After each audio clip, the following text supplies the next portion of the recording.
Hillier lake. লেকটি সম্পূর্ণরূপে গোলাপি রঙের।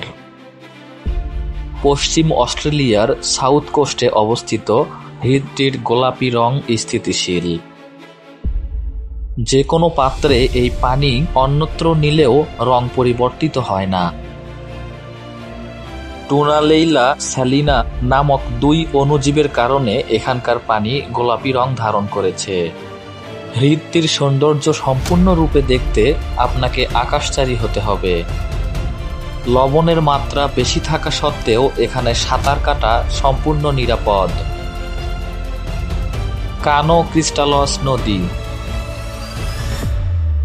নদীটির অবস্থান কলম্বিয়ার মেটা প্রদেশে। নদীটিকে ডাকা হয় লিকুইড রেইনবো বা তরল রংধনু হিসেবে। জুলাই থেকে নভেম্বর পর্যন্ত নদীটির তলদেশ মনোমুগ্ধকর রং প্রদর্শন করে। হলুদ, সবুজ, নীল, কালো এবং লাল রঙের এক অপূর্ব শিল্প নদীর বুকে শোভা পায়। লাল রঙের জন্য দায়ী এক প্রকার জলজ উদ্ভিদ।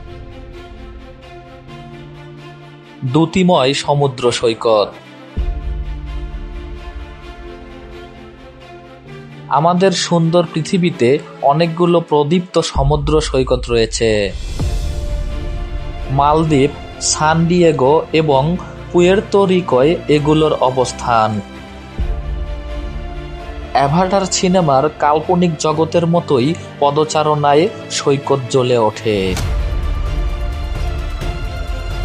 অস্ট্রাকড এবং প্লাঙ্কটন এই স্বর্গীয় আলোক আভার জন্য দায়ী।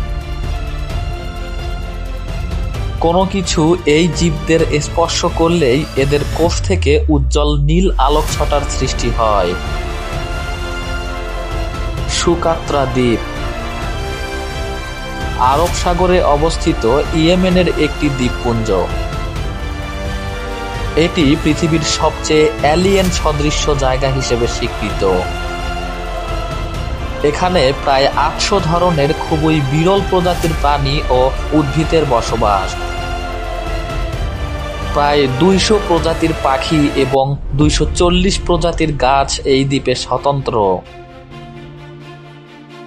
এখানে একটি গাছের নাম ড্রাগন ব্লাড ট্রি।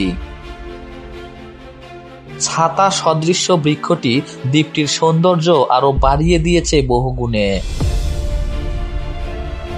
সমুদ্র সৈকত জুড়ে মাইলের পর মাইল রয়েছে শুভ্র বালির স্তূপ। Thingvellir lake, Iceland. জায়গাটি সিলফ্রা নামেও পরিচিত। এটি দুটি মহাদেশীয় প্লেটের সংযোগস্থল। উত্তর আমেরিকান এবং ইউরেশিয়ান প্লেট এখানে মিলিত হয়েছে। প্রতি বছর মহাদেশীয় প্লেট দুটি ২ সেন্টিমিটার দূরে সরে চলে যায়। ফলে জায়গাটিতে তৈরি হয়েছে লম্বা গর্ত, আগ্নেয়গিরি এবং উষ্ণ পানির ধারা।